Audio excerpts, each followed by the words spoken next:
Y bueno, queridos patitos, vamos a tratar este libro pequeñito de Anne Applebaum, El telón de acero, la destrucción de Europa del Este, 1944-1956. Tiene su miga, en tanto Anne Applebaum es la señora de un tal señor Sikorsky, que es el ministro de Exteriores de Polonia, aunque ha tenido dos periodos para ser ministro de Exteriores y también ha sido ministro de Defensa, teniendo un largo recorrido en la política polaca. Polonia es un elemento central, importantísimo en esta narración, a pesar de que incorpora también, sobre todo, a lo que es Hungría y Checoslovaquia y la República Democrática Alemana, sobre todo Hungría, República Democrática Alemana y Polonia, pudiendo haber hablado de Bulgaria, de Rumanía, de los países bálticos, pero como significativos, como la parte mollar más conocida, pues se ha cogido esta vicisitud. ¿Cuándo cogí el libro? El libro lo he adquirido de una manera curiosa porque, yendo en dirección hacia los 12 días que estuve en Lugo y alrededores, bueno, pues encontré un libro por mi cumpleaños que hacía las veces de, bueno, regalo de cumpleaños, que era Luces del Norte, mm, que está emparentado con 64, un libro que tiene reseña en el canal de un autor japonés. Bueno, pues no lo cogimos en ese momento. Pero luego, en visita a la ciudad de Lugo, en una librería, sí lo tenían. Y dando una vuelta, encontré el libro de mi amigo Xavier Irujo, que vino a hablarnos del mismo, de la picadora de carne que supuso en los campos de exterminio en el ámbito del Tercer Reich. Bueno, pues al lado estaba el telón de acero. Era una señal divina. Tenía que finalmente adquirirlo. Cierto es que la reseña acerca de la existencia de este libro fue en Bellum Artis, un canal en el que he podido tener 21 participaciones en la situación de actualidad y geopolítica, a pesar de que el canal grande es historia militar, que está a punto de llegar a los 100.000 suscriptores, lo cual está muy bien. Yo tengo unos 3.600. Pero bueno, ha habido esa posibilidad. Y ahí se promocionan libros, se habla con autores. Anna Applebaum no ha pasado todavía. Pero salió a colación el libro este. Y es interesante porque, en buena medida, cuando uno va al departamento de ciencia política de cualquier universidad, o al de historia, cualquier universidad occidental, evidentemente, aquellos, tal vez a quien diga, ahora está cambiando. Bueno, pues ahora está cambiando, venga. Pero hasta tiempo muy reciente, hablar del acuarelista austríaco, del Pagafantas italiano, mm, era algo que estaba prohibidísimo. Hablar de la capacitación intelectual de los amigos del acuarelista austríaco, Alfred Rosenberg, Joseph Goebbels, Heinrich Himmler, Richard Heydrich y todos los demás. El obeso mórbido de Goering, el profesional Karl Donitz, el arquitecto de Hitler, Spiegel, la organización Todd, que lleva precisamente el nombre de una persona. Así pues, se establecía la idea de que el que tenía más títulos era Goebbels, que era un piltrafilla y además cojo. Así que no había nada intelectual para rescatar de todo ese mundo. Pero en el mundo comunista se tenía San Karl Marx, el gran Engels, Lenin, escritor, creador de teorías, hacedor de patrias, y Stalin, el acero templado de la guerra patria, que ganó el Tercer Reich, que hizo la libertad para los pueblos de Europa Oriental. Este libro nos trae la verdad. Y la verdad es que Stalin sabía perfectamente que era antieconómico, pero la economía le importaba un carajo. Porque una cosa era el concepto que tienen de economía los economistas occidentales, que eran imperialistas, oligarcas. Pero luego, el poder del pueblo, socializado, para el control desde el Kremlin, y Stalin, con esas purgas, lo que purgó era, en buena medida, en dos ámbitos. Uno, quitar la camarilla de antiguos amigos de Lenin y poner los suyos, mucho más dóciles, mucho más lambetraserillos y abrazafarolas, y meter el miedo a cualquier posible disidente en la Unión Soviética, en el que nadie siguiera sino las órdenes del camarada líder, el camarada Stalin. Cuando uno termina una guerra, espera que vaya a haber algo positivo. Se ha ido por el túnel de la destrucción, de la desolación. Es algo excepcional, en teoría. A pesar de que en el siglo I al XIX, en Europa, ha habido 3 o 4 guerras cada siglo.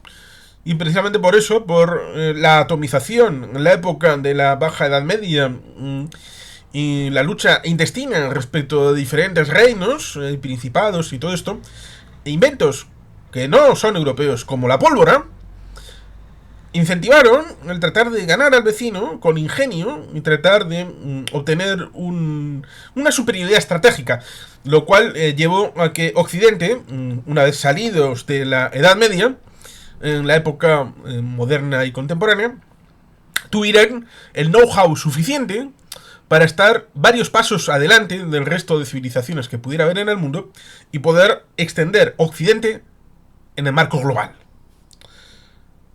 Solamente así se puede entender el sustrato de Occidente en el siglo XIX y en el XX, pero con la situación respecto de la paz primero de Metternich, después del Congreso de Viena de 1814-15, y luego la paz heredada de Bismarck, precisamente con esa pugna de a ver quién amalgamaba el espacio germánico, si era Austria o si era Prusia. Ahí ciertamente tenemos las guerras de sucesión, primero la polaca, luego la austríaca, complicaciones en el mundo, la guerra de los 7 años, que para Francia supuso la Revolución Francesa, para el Reino Unido supuso la independencia de las colonias americanas en la fachada atlántica de América, y ciertamente, después de la Primera Guerra Mundial, hubo un periodo llamado entreguerras, en el frente occidental, en el resto de frentes no, pero pensaban, bueno, hemos pasado lo peor, ya podemos desarrollar nuestra economía, debemos ser como pasó ciertamente después de la peste negra.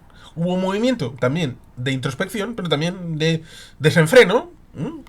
El de Cameron, de Boccaccio, tenía esa vocación, bueno, está transmitida en el de Cameron de Pier Paolo Pasolini, que, bueno, pues tiene ese marchamo de cuando uno ha pasado una tensión enorme, ya sea individual o colectivamente, suelta presión y trata de tener lo que Estados Unidos tuvo en los años 50, una sociedad idílica que luego ha tenido un relato bastante más benévolo del que fue realmente, porque tiene sus grietas, sus elementos atávicos que unen sus raíces en lo que ha sido Estados Unidos desde 1850 a 1950, todo el siglo, con todos los vaivenes, la construcción de una sociedad nueva, el melting pot. Pues en Europa Oriental, después de, ciertamente, el hecho de que va del año 38 al 45, en donde está la Operación Barbarroja, solamente remito a Víctor Suvorov, que tiene vídeos en este canal hablando del rompehielos. En un vídeo específico relato el contenido a través del índice. Así que simplemente ahí se puede ver qué oferta Víctor Suvorov en su libro acerca de la conceptualización de Barbarroja. Pero después vino el reflujo de la marea, los soviéticos llegaron hasta Berlín, todo el mundo lo sabe, en mayo del 45. La guerra termina, Pero en aquellos países, por ejemplo en Rumanía, había 4 que les pusieron de ministros en un gobierno de concentración. Nos encontramos luego en el 46 con un 38% de voto favorable al Partido Comunista en Checoslovaquia. Era el primer partido, pero tenía que hacer una enjuague. Pero luego en el 48, en enero-febrero, dan un dato golpe porque les parecía poco y además querían quitarse a toda esta gente. Arno Applebaum lo que razona es cómo desde ese momento de salir de la guerra, con unas sociedades que pudieran... Porque los rumanos pensaban, bueno, nos vamos a acercar a los franceses, a los británicos, que son nuestros amigos tradicionales. Tal vez los polacos pensaban en el gobierno de Londres, ahí está el comité de Lublin, la serpiente metiéndose por ahí. Los checoslovacos pudieran tener alguna cercanía respecto de Austria, supuestamente la primera víctima, respecto de Italia recompuesta y con el asunto del rey de Mayo, que luego devino en república, Víctor Manuel con era Urbino II, el que es el adolescente que reinó durante un mes. Bueno, da igual. La casa Savoya se fue al carajo y casi también en Bélgica estuvo a punto de irse al carajo. Pero digamos que se tenía esa perspectiva respecto de lo que había sido antes de la guerra, en donde el milagro del Vístula impidió, en agosto del 20, que hubiera una esfera de coprosperidad europea, al estilo de la japonesa en Asia, pero bajo el ágira no de Tokio, sino de Moscú, y por tanto los países eran más o menos equivalentes a el conjunto de lo que era el continente. Por eso surgieron proyectos de unificación europea en los años 20 y 30. Que es muy interesante todo eso, pero después de la muerte de Stalin nos enteramos claramente de que era un bloque, más allá de lo que habían aventurado también, no solamente Churchill en el discurso de Fulton en 1946, también Goebbels en abril del 45, desde el Berlín sitiado, aventuró que iba a venir un telón de acero. Y también el discurso de George Kennan, el telegrama largo, sobre el tema de la contención. Una contención que allí donde el fusil del Ejército Rojo había llegado, tenían plenos poderes, sobre todo porque el propio Churchill, en el 43, había volado a Moscú y había firmado un mapa en el que repartía zonas de influencia. Y eso se cumplió en buena medida. Applebaum nos explica ciertamente esa deconstrucción del potencial de un estilo democrático en términos de los años 40 y 50, como pudiera haber sido desde Dinamarca, pasando por Benelux, Francia, la República Federal Alemana, Italia, a lo que fue todo el conglomerado de países del telón de acero, que ahí ciertamente nos encontramos con la propuesta, con un índice de 2 partes, separando el falso amanecer de la fase final del estalinismo. Y ahí... ciertamente, en un primer término nos da una introducción respecto de notas, siglas, acrónimos, mapas de Europa, porque digamos que voy a poner los mapas porque están al inicio, no hay que ir saltando de mata por aquí y por allá. Aquí, ciertamente, nos encontramos con un mapa de Europa bastante aproximado, en donde, ciertamente, el Oderniese, pero el Oderniese occidental, lo tenemos para establecer los 4, aparentemente 4 bloques de ocupación en Alemania, a pesar de que son 5. Son 5 porque Polonia también entra en el reparto. La parte de Prusia Oriental será administrada doblemente, una parte para el Oblast de Kaliningrado y otra parte por la propia Polonia, y la parte de movimiento hacia Occidente, Road to the West, de la zona de Lviv, que es entregada a la República Socialista Soviética de Ucrania. Belarus también adquiere un poquito, y la zona de Silesia, Pomerania, que da proximidad a Polonia a acercarse a Berlín. Digamos que era parte de Alemania, con lo cual Polonia también entra en el reparto a pesar de que no se le reconozca. Pero, y esto es interesante, porque hay mapas irredentistas de la Deutsche Demokratische Republik, se pueden encontrar a pesar de que sea difícil, mapas irredentistas que reivindican para la Deutsche Demokratische Republik zonas de Pomerania y de Alta Silesia. Como habían peleado después de Versalles, porque después de Versalles aceptaban más o menos el esquema en Occidente. En la frontera francesa, neerlandesa, belga, luxemburguesa, aceptaban esas fronteras. Pero en el Oriente hubo, a través de la Sociedad de Naciones, una serie de pleitos, resueltos más o menos bien, excepto el tema de Danzig, que fue el artífice de la declaración formal de guerra el 1 de septiembre del 39. Y luego, ciertamente, nos encontramos con la situación en Austria, con la desaparición de la ocupación en 1955, pero digamos que ahí estaría el tema del telón de acero, desde Trieste en Italia hasta Stettin en el norte. Bueno, Churchill creo que lo dice al revés, pero bueno, aquí tenemos ciertamente el asunto de Polonia, con cómo era antes y cómo era después. El corrimiento sobre Alemania de Polonia. Y ahí estaría el comienzo. Precisamente aquí viene el discurso de Churchill. Desde Stettin en el Báltico a Trieste en el Adriático, ha caído sobre el continente un telón de acero. Detrás de esa línea se encuentran todas las capitales de los antiguos estados de Europa Central y del Este: Varsovia, Berlín, Praga, Viena, Budapest, Belgrado, Bucarest, Sofía. Todas estas famosas ciudades, las poblaciones que les rodean, quedan dentro de lo que debo llamar esfera soviética, y todas están sometidas de una manera u otra, no solo a la influencia soviética, sino a una altísima y en muchos casos creciente medida de control por parte de Moscú. Winston Spencer Leonard Churchill, discurso de Fulton, Missouri, 5 de marzo de 1946. Este libro tiene esa virtualidad de exponernos en detalle qué es lo que fue pasando. Por ejemplo, la hora cero, como se define. Por ejemplo, hay un grupo de señoras que en la Varsovia destruida y devastada estuvieron para ayudar. 5 años más tarde se convertirán en la sección femenina del Partido Comunista Polaco. Los vencedores, quienes han sido auténticamente los vencedores de la Segunda Guerra Mundial en el frente oriental, y luego tenemos el tema de los comunistas, qué papel tenían, cuántos eran, el tema de los comunistas de verdad que estaban dentro, o los venidos de Berlín o de Moscú. Porque una cosa es la victoria y otra verla venir y refugiarse en Moscú durante toda la guerra. Que hay comunistas como Walter Ulbricht y algunos otros colegas que luego serán los mini Stalin de cada uno, Bierut, Ulbricht, etcétera, etcétera.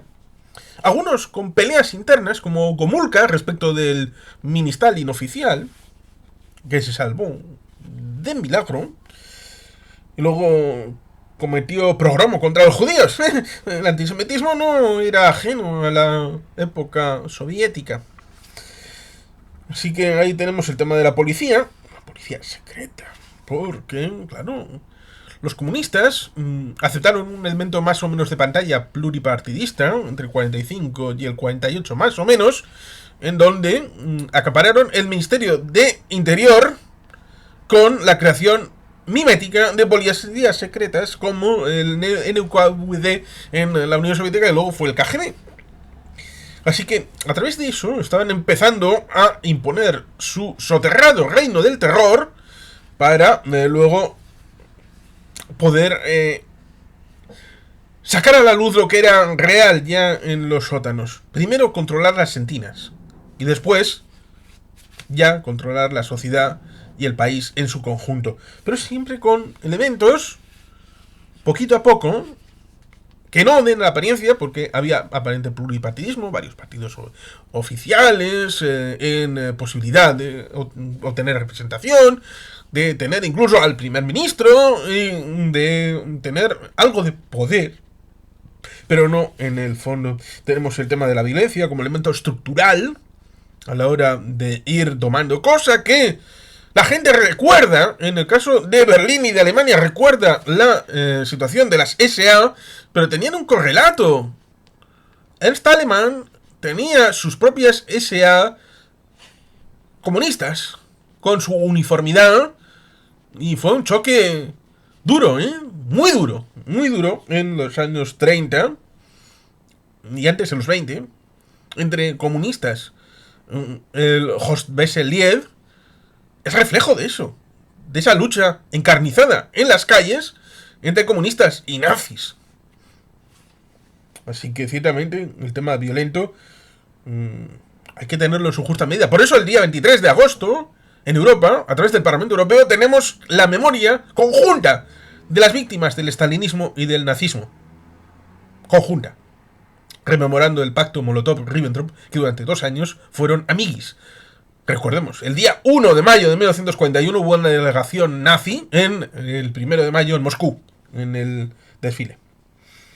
El tema de la limpieza étnica, algo bien interesante, de cómo se expulsó a los polacos de una determinada zona para mover el país a Occidente, cómo se expulsó a húngaros, a rumanos, a minorías étnicas, no solamente a los alemanes, que cierto es el señor Giles MacDonough en Después del Reich, un libro que está ahí y está referenciado en un vídeo específico en el canal, habla de los millones de alemanes expulsados después de la guerra, a partir de mayo del 45. Pero como ellos habían hecho limpieza étnica, pues, bueno, equilibrio, karma. Pero no solamente los alemanes fueron objeto de limpieza étnica en Europa Oriental a partir de mayo del 45. Y por eso está bien el hecho de que era una simplificación que favorecía a los nuevos mini-Stalins.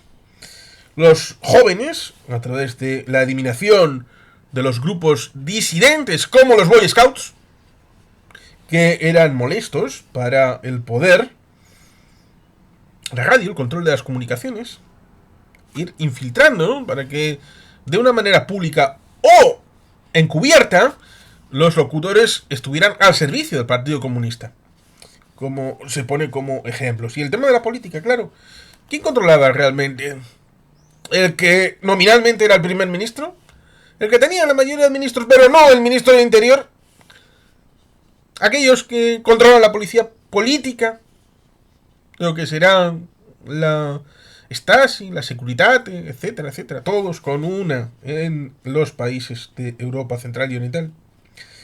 El control de la economía a través de la búsqueda de lo que había sido la Unión Soviética, de la industria pesada, la destrucción sistemática de la agricultura y de la ganadería, porque eran posibles nódulos de capitalismo y de oligarcas, y la palabra serían los kulaks, de aquellos que habían efectivamente sufrido el Holodomor en el 32-33 en Ucrania. Los mismos ingredientes están presentes en la destrucción sistemática de la agricultura, la ganadería, el sector primario de Europa Central y Oriental. Como dice Fernando Díaz Villanueva, que Eduardo iba a decir, no recuerdo. Pido disculpas a mi tío Edu, lo siento. Bueno, ciertamente. Mi tío Edu compartió vida con alguien que vino de la Unión Soviética y decía que todo era fantástico, pero cada vez que volvía se llevaban garbanzos, alubias. Bueno, pues Fernando Díaz Villanueva dice que todos los países están cortados por el mismo patrón cuando, respecto... Y, ojo, el pariente de mi tío jugaba al hockey y era una figura destacada en la Unión Soviética. Pero bueno, digamos que Fernando Díaz Villanueva dice que en China, en Camboya, en la Unión Soviética, en Cuba, en todos los países hay el mismo procedimiento. Por ejemplo, el asunto de Mengistu en Etiopía, cuando después de un periodo de 10 años... se encuentra el tema de la hambruna aquella de We Are the World, la canción USAID, para ayudar a los pobres del Cuerno de África, cuando se habían hecho eso a ellos mismos a través de su liderazgo marxista-leninista y las colectivizaciones. La segunda parte, después de ese primer término, del año 48-49, como parteaguas, la situación puede tal vez lindar con el tema del bloqueo de Berlín, que deviene en la respuesta occidental angloamericana, aunque con ayuda también de los franceses, del puente aéreo sobre Berlín, el compromiso democrático, efectivamente, con esa isla llamada Berlín Occidental.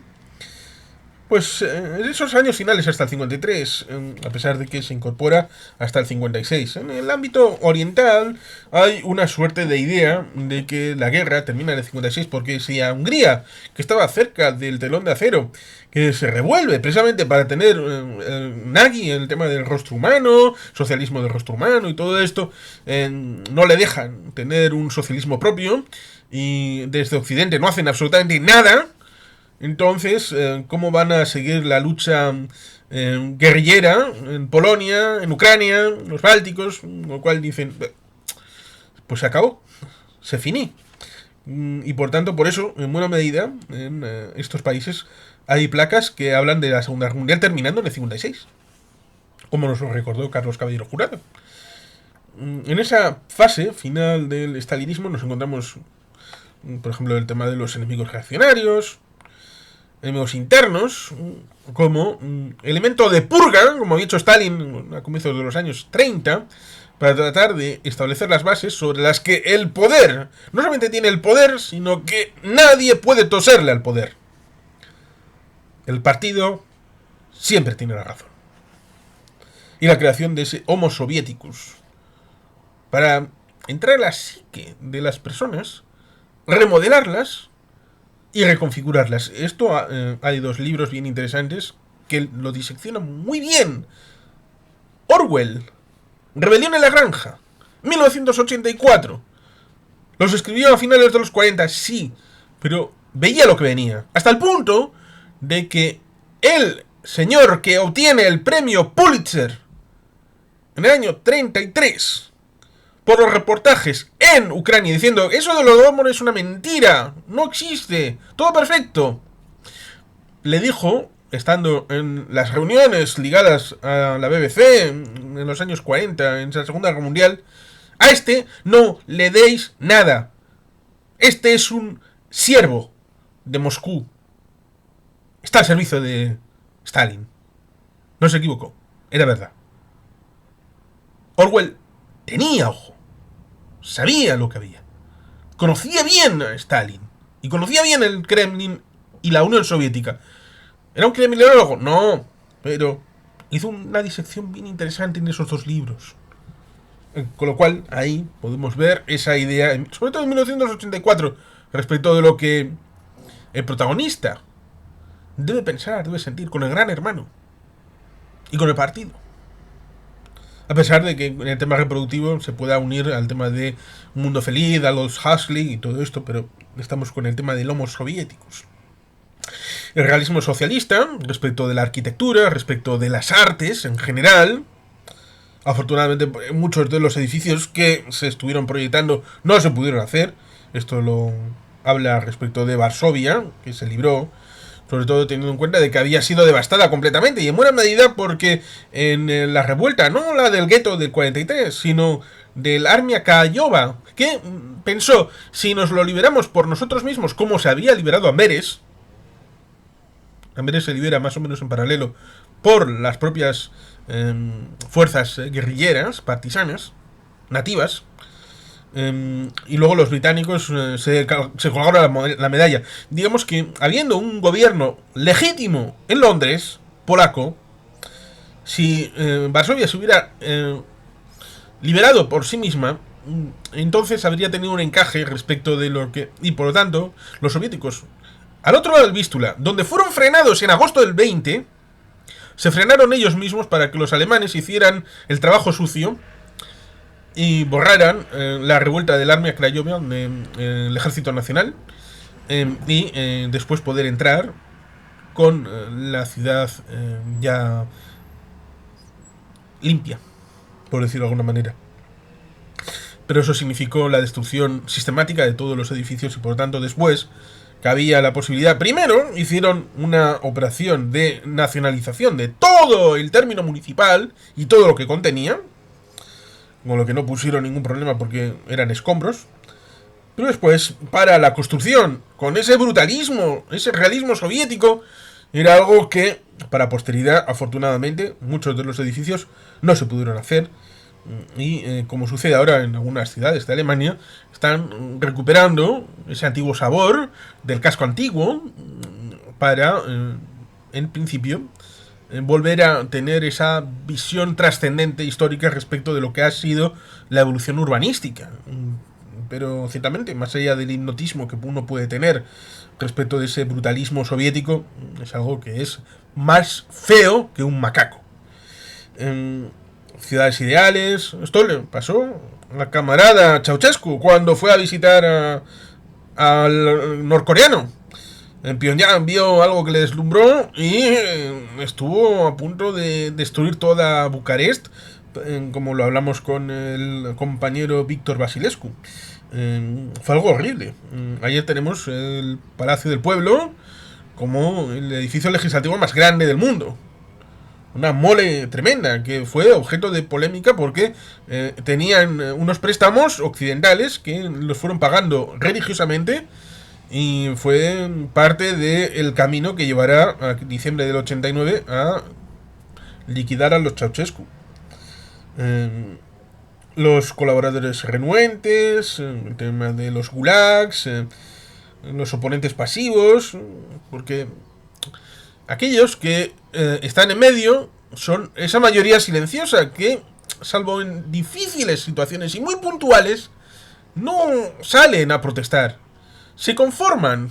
Lo estamos viendo en Rusia respecto de esa mayoría que están resilientemente silenciosos en las zonas rurales, en donde han estado siempre componiendo y recomponiendo, remachando y resolviendo, como diría un cubano. El verbo resolver es el que conocen en Cuba. Y ciertamente costó bastante que salieran, por ejemplo, en Leipzig, después del verano del 89, esas mayorías últimas. Pero en buena medida, si ven algún cambio, y después del 45, de mayo del 45, las posibilidades de mejora eran enormes, muchísimas.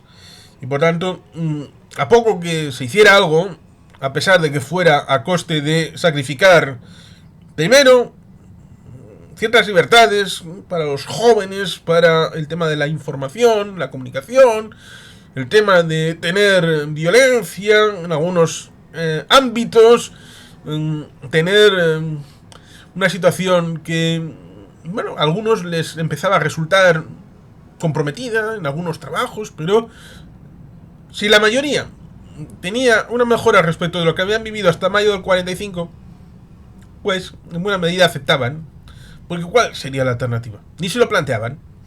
Y por tanto, poco a poco se fue introduciendo en todo eso el esquema soviético, con una zona de glacis de seguridad, con pequeños reinos de taifas, en donde se reproducía lo que había en la Unión Soviética en todos estos países, y al final,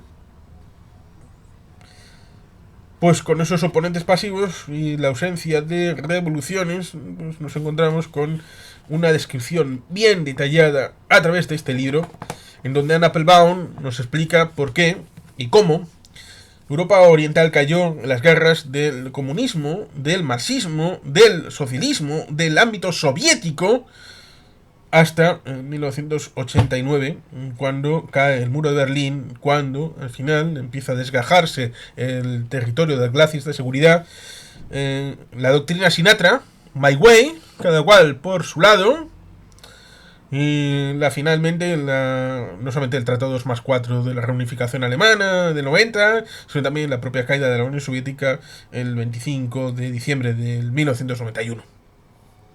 Por eso recomiendo vivamente, cuando se hable de la Europa Oriental, respecto de la actualidad, incluso, de que supuestamente la Unión Soviética está viva, y de un montón de zarandajas que se puede comentar acerca de lo que fue realmente la transición en el 90-91, y luego la evolución de los diferentes países, es bueno volver al origen, volver a la clave de bóveda de cómo durante 40 años largos, más de 40, 45 años, pero en buena medida 40, desde el 48-49 hasta el 88-89, estuvieron en otro tipo, pero la misma situación de ocupación que habían tenido con los nazis.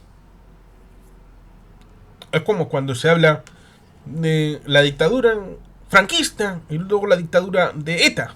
Para algunas familias, para algunos pueblos, pues en este caso nos encontramos con la dictadura totalitaria del Tercer Reich y después la liberación supuso la ocupación con otros señores, que eran los comunistas soviéticos venidos de Moscú, y con sus mini-yos, que en parte, con el Cominform, estuvieron en Moscú pasando la guerra y después se diseminaron para tomar el control de los diferentes países a través de la policía secreta, del Ministerio del Interior, del apoyo de la Unión Soviética para tener sometidos a los pueblos de Europa Oriental.